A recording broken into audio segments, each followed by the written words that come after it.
I'm Brandi Kruse, and this is Politics Unpacked. Politics Unpacked is brought to you by our friends at Future 42, making Washington a place where all can prosper. Sign up for their newsletter at future42.org. And down the stretch they come. Let's unpack week 7 of the legislative session in Olympia. Later today, supporters of 6 Let's Go Washington initiatives will rally on the steps of the state capitol, hoping to keep up pressure on state lawmakers to give hearings to all of them. So far, lawmakers have only committed to giving 3 of those initiatives hearings next week. Those will be Initiative 2111, no state income tax, Initiative 2113, restoring reasonable police pursuits, and Initiative 2081, which has to do with parental rights. Democrats have said not to expect hearings for the other 3 initiatives: Initiative 2117 to repeal the Climate Commitment Act, Initiative 2109, which would repeal the capital gains tax, and Initiative 2124, which would allow Washingtonians to opt out of the state-run long-term care program. Also this week, a bill died that would have given the state more power to force local jurisdictions to accept supportive and transitional housing projects. The bill was supported by Governor Jay Inslee, who said that some cities simply weren't stepping up to the plate. Most recently in Kenmore, we had a site for over 100 housing units ready, set to go, been well worked, financing in place, consistent with local zoning, but local leaders showed more fecklessness than leadership and killed the project. One of the leaders the governor was referring to was Kenmore's Deputy Mayor Melanie O'Kane, who said their decision to cancel a housing project there came after robust community feedback. If you really look at this project and what a bad fit it was for this moment in time in Kenmore, it's not a never. We are going to show, and this is what I wanted to say to Governor Inslee, we're going to prove you wrong. Our community is going to come together with the solutions that make sense. While there are still quite a few bills left in the mix this legislative session that could become law, let's focus on some of the more controversial ones that remain. HB 1589 would ban Puget Sound Energy from connecting new natural gas lines to new residential or commercial buildings, and could also allow them to stop serving existing customers. The bill passed in the House with support from the Democratic majority. HB 1893 would give unemployment benefits to striking workers. It has passed in the House and managed to make it out of the Senate Labor and Commerce Committee, where it had a hearing this week. A widely debated education bill passed out of the Senate Committee on Early Learning and K-12 Education this week, HB 2331, would give the state power to ensure local school districts are including inclusive material in their lessons, giving ultimate authority on that issue to the superintendent of public instruction.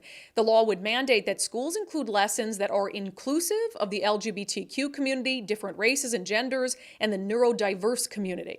An amendment put forth by Republican State Senator Jim McCune, which would have ensured that that material does not include sexually explicit content, was shot down by the Democratic chair of the committee. School boards, employees shouldn't be able to bring these kind of books in the school. We need to move forward. I'm asking for a no on this this amendment.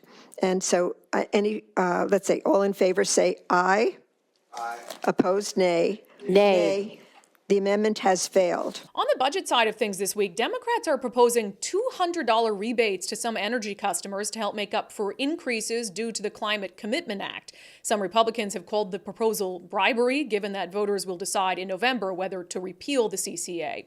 It also appears that Democrats are trying to quell concerns around the state's long-term care program, which voters could decide in November to make optional. That would likely make the program insolvent. Instead, Democrats are proposing a bill that would fix one of the primary concerns with the program, allowing Washingtonians to still access the long-term care benefit if they leave the state for a new job or to retire.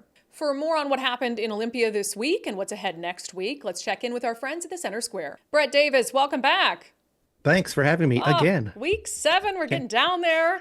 Can't believe you haven't kicked me off yet. No, of course not. Well, at this point, it's too late in the session to kick you off. Right? Yeah, who's going to do it? Might as well finish the job. Exactly. So we're going to talk about the big hearings happening next week. But first, we discussed this week on Undivided this effort from Democrats to give energy rebates to Washingtonians.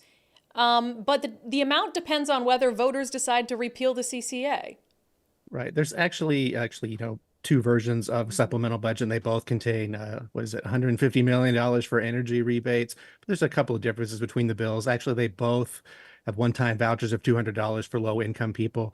The Senate version, they want all the payments to come out in 2024. I found the House version was the more interesting one because they they put half of the rebates would come out on October 15th, right before the election, and then the rest of it would come out in February 15th of 2025, unless Initiative 2117 passes, which would get rid of the carbon tax, and then you wouldn't get the money. So Drew Stokesbury in the Republican press conference, he called this suspicious because basically what's happening is, money's getting spent right before and right after the election. And in the latter case, it's contingent upon how people vote on the initiative. I mean, or how they vote. If they, vote against it, And it's interesting, it we had won't on show up. Todd Myers with the Washington Policy Center came on this week, and he said that it doesn't make sense to cancel the payments if the CCA is repealed because you already have the money. Right. So you could still continue to give it back to folks. Republicans had mentioned this is basically a de facto admission that this is hurting people, which you have been saying it doesn't. But Let's end with this. A bill that would allow only even-numbered election years has cleared a committee. So this would be statewide. You can't have any of these weird off-year elections. right. Just be even years, I guess, on the assumption that, even year elections, more people turn out for those as opposed to odd year elections.